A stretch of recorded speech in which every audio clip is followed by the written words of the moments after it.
First off, let me say this. Do I believe this is true? More than likely. Do I believe he's the only one doing it? Not at all.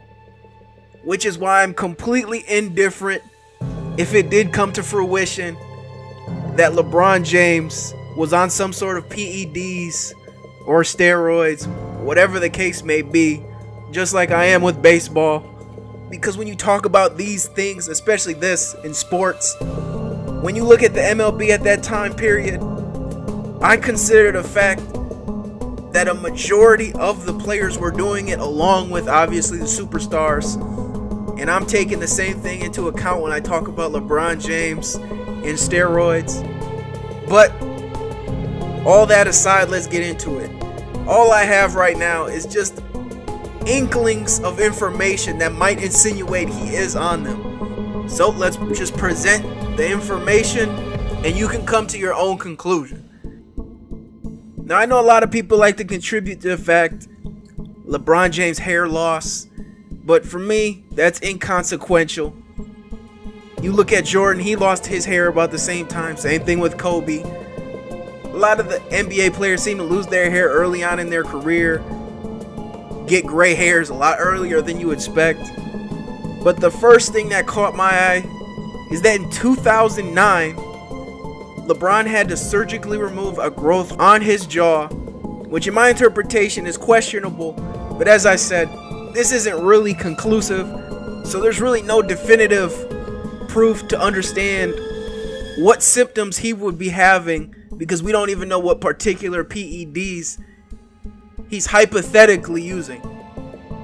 So that's another symptom that gave me questions, but nonetheless really doesn't provide any context.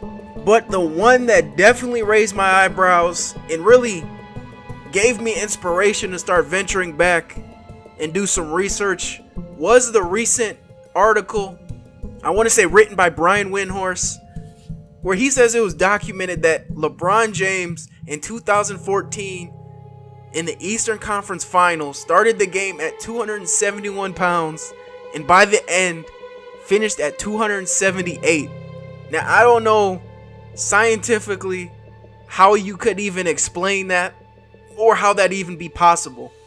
Now, this seems like folklore, especially when you first read it, but it's been verified not only by media members, but Miami Heat medical staff have also verified that this actually happened. And in the following offseason, he obviously decided to go back to Cleveland. And this is when the media was highly publicizing his weight loss.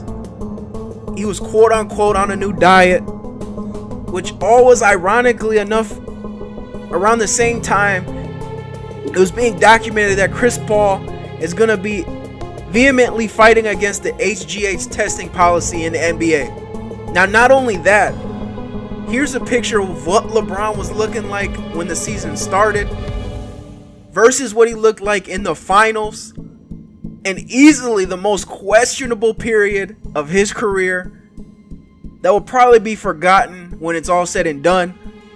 But it was that 2-week period where he left the Cleveland Cavaliers after he was supposedly dealing with injuries, physical fatigue, and he was in Miami for 2 weeks.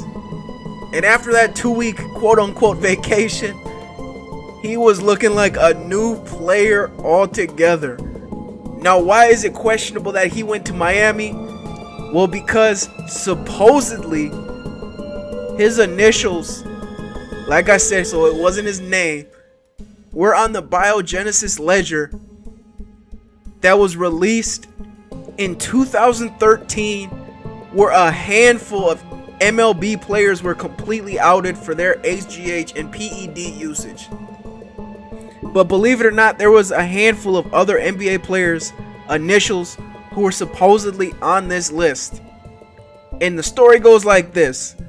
An IBN writer did an interview with this woman named Jessica, an employee of Anthony Bosch, whose last name I'm assuming is anonymous, so her identity is not fully outed.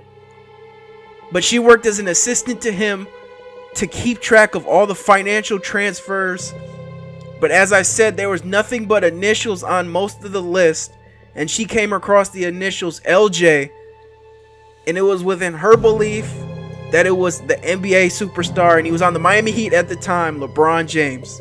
And her reason to believe it was LeBron is because there was a man by the name of Mr. Paul who came in every month to pick up products for the initials LJ, and if we're to connect those dots there, that would be Rich Paul, otherwise known as LeBron's agent, and one of the people he grew up with in Akron, Ohio. But that's where the conspiracy ends. That's where the tinfoil hat has to get put down. But those are pretty questionable circumstances. And last but not least, George Karl in his book Furious George also talks about the rampant steroid problem in the NBA, as he would go on to say, "We've got a more thorough drug testing program than the NFL or MLB, which we always brag about, but we still got a drug issue, though a different one than 30 years ago. And this one bothers me more than the dumbasses who got in trouble with recreational drugs.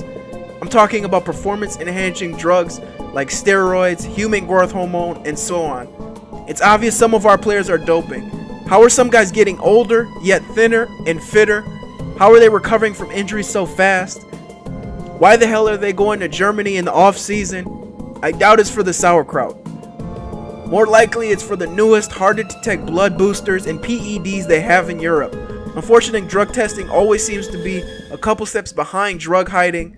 Lance Armstrong never failed the drug test. I think we want the best athletes to succeed, not the biggest, richest cheaters employing the best scientists. But I don't know what to do about it."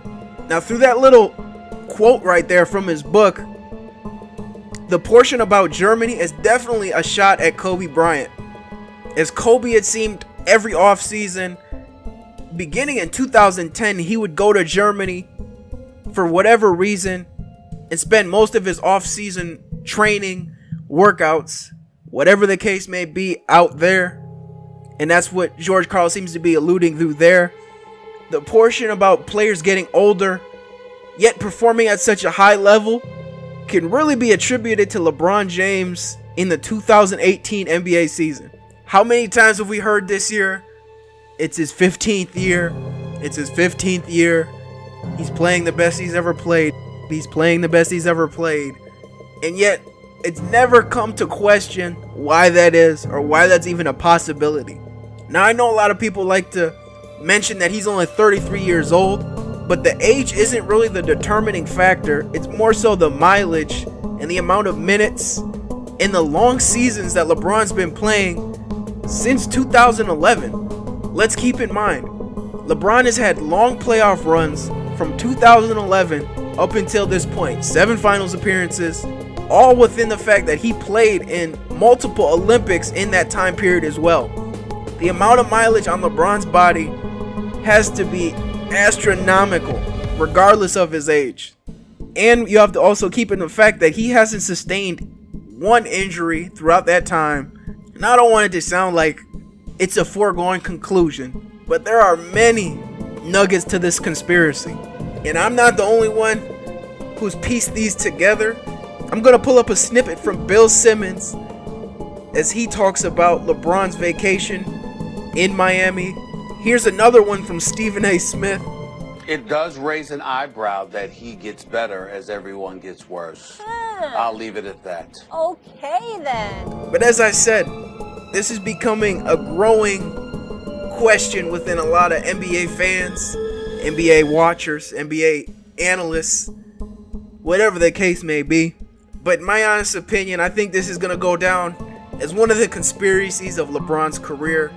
Kind of like Jordan with the gambling issue, his retirement, the flu game, his father's death. This will go down in that compartment of LeBron's conspiracies, along with the Delonte West rumors. But let me know what you think. Is it ridiculous to even bring this up? Is there a possibility that this is true? If it was, would it change your opinion about LeBron or any player that uses it? Comment and let me know. Subscribe if you're new. Hit the like button if you like videos of this kind, this nature. But with all that being said, I'll catch y'all in the future.